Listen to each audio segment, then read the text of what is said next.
প্রিয় দর্শক, আজকে আপনাদেরকে একটা ইন্টারেস্টিং ঘটনা বলবার জন্য এই ভিডিওটি আমি শুরু করেছি।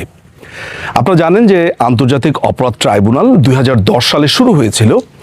1971 সালের যেই ঘাতকরা রয়েছে, যারা বিভিন্ন রকমের আন্তর্জাতিক অপরাধের সাথে সম্পৃক্ত ছিল, যারা এই দেশের মানুষকে খুন করেছে, 30 লক্ষ মানুষকে খুন করতে কিংবা তারও বেশি, কিংবা 2 লক্ষ মা বোনকে নির্যাতন, কিংবা সেই সময় যত রকমের আন্তর্জাতিক অপরাধ সংগঠন করেছিল, সেটির বিচারের জন্য 2010 সালে এই ট্রাইব্যুনালটি গঠিত হয়। আপনারা জানেন যে গত বছর অর্থাৎ 2024 সালের 5ই অগাস্টের পট পরিবর্তনের ফলে এই রাজাকার গোষ্ঠী এই ট্রাইব্যুনালকে তারা কাজে লাগিয়েছে তাদের নিজেদের জিঘাংসা চরিতার্থ করবার জন্য। অর্থাৎ এই রাজাকারদের বিচার যারা করেছে তাদেরকে প্রতিশোধের একটা ব্যবস্থা হিসেবে এই ট্রাইব্যুনালই তাদেরকেই বিচার করছে, যারা এই রাজাকারদের বিচার করেছে। এবং এই ট্রাইব্যুনালের প্রধান প্রসিকিউটর হিসেবে তাকেই নিয়োগ করেছে যেই লোকটি রাজাকারদের প্রধান আইনজীবী ছিল, মোহাম্মদ তাজুল ইসলাম, শিবিরের এক সময়ের প্রধান। জামাতে ইসলামী করে নানান ধরনের ভুল পাল্টেছে, কখনো এবি পার্টি, কখনো জামাতে থেকে সরে এসেছে বলা হয়েছে। সোজা কথা হচ্ছে যে সাপের বাচ্চা সবসময় সাপই থাকে, সে যতই খোলস পরিবর্তন করুক না কেন, তার ডিএনএ, তার সমস্ত স্বভাব চরিত্র তাই থাকে। তাজুল ইসলাম তাই। আমি তাজুল কিংবা আন্তর্জাতিক অপরাধ ট্রাইব্যুনাল যেটা, সেটা নিয়ে অন্য একদিন আলোচনা করব, কিন্তু আজকে যে বিষয়টা নিয়ে আলোচনা করতে এসেছি সেটি হচ্ছে যে এই ট্রাইব্যুনাল একটি অভিযোগ এনেছেন মাননীয় প্রধানমন্ত্রী শেখ হাসিনার বিরুদ্ধে। অভিযোগটা কি? অভিযোগটা হচ্ছে যে মাননীয় প্রধানমন্ত্রী নাকি এই ট্রাইব্যুনালকে অবমাননা করেছেন। যে ট্রাইব্যুনালটা হচ্ছে প্রতিশোধ নেওয়ার একটা মেশিন মাত্র, সেই ট্রাইব্যুনালের আবার অবমাননা। তো সেই ট্রাইব্যুনালের বিরুদ্ধে মাননীয় প্রধানমন্ত্রী নাকি কোথায় কোনো একটা বক্তব্য দিয়েছেন, সেই বক্তব্যের নাকি আবার ল্যাব টেস্ট হয়েছে। ওই ল্যাব টেস্ট হওয়ার পরে অভিযোগ আনা হয়েছে যে তিনি আদালত অবমাননা করেছেন। ভালো কথা, যা ইচ্ছে এই জঙ্গি সরকারের সময় তাই চলছে, সেই কারণেই বলেছি ভালো কথা। অর্থাৎ পুরো ব্যাপারটাকে এক ধরনের ইন্টারেস্টিং এপিসোড হিসেবে আমরা দেখছি। যেই কারণে এই ভিডিওটি করছি সেটি হচ্ছে যে এই আদালত অবমাননার ক্ষেত্রে মাননীয় প্রধানমন্ত্রীর পক্ষে রাষ্ট্র একজন আইনজীবীকে নিযুক্ত করেছে। অর্থাৎ মানুষকে দেখানো যে দেখুন, আমরা যিনি অভিযুক্ত তারও আইনজীবী নিয়োগ করেছি। অর্থাৎ আমরা বিচার ব্যবস্থাকে এমনভাবে ফ্লারিশ করেছি, এমনভাবে দেখিয়েছি এটি একটি এমন সুষ্ঠু, এমন স্বচ্ছ, এমন নিরপেক্ষ যার আর কোনো অন্ত নেই। অর্থাৎ মানুষকে এইটা দেখানো যে মাননীয় প্রধানমন্ত্রীর যেই ইনহেরিট রাইট বা যে কনস্টিটিউশনাল রাইট, তার পক্ষেও একটা লিগ্যাল রিপ্রেজেন্টেটিভ থাকবে, সেটিকে নিশ্চিত করা। অর্থাৎ মানুষকে সেটা দেখানো। কিন্তু এখানেও বিপত্তি।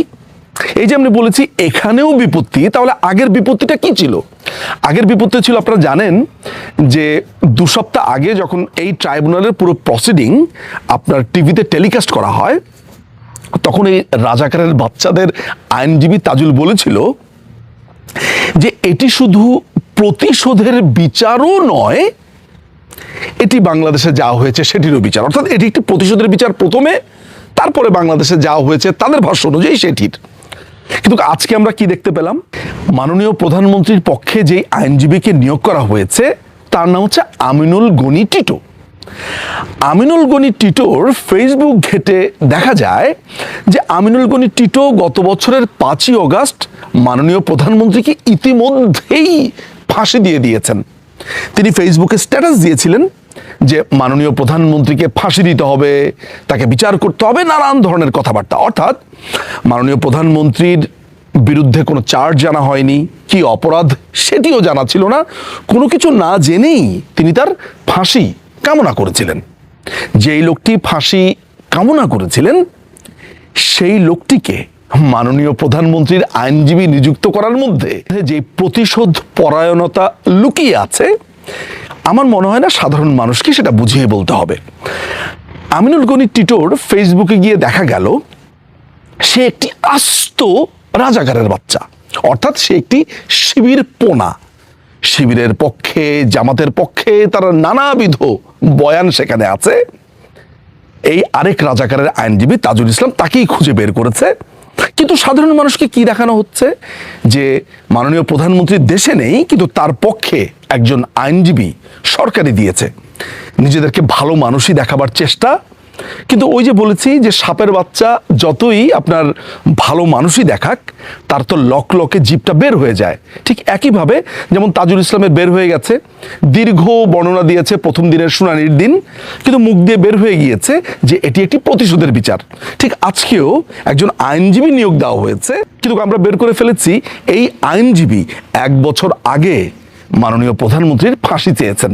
আপনারাই বলুন তো, যেই লোকটি প্রধানমন্ত্রীর ফাঁসি চেয়েছেন, যেই লোকটি রাত দিন প্রধানমন্ত্রীকে গালিগালাজ করেন, সেই লোকটি প্রধানমন্ত্রীকে রিপ্রেজেন্ট করবেন আদালতে।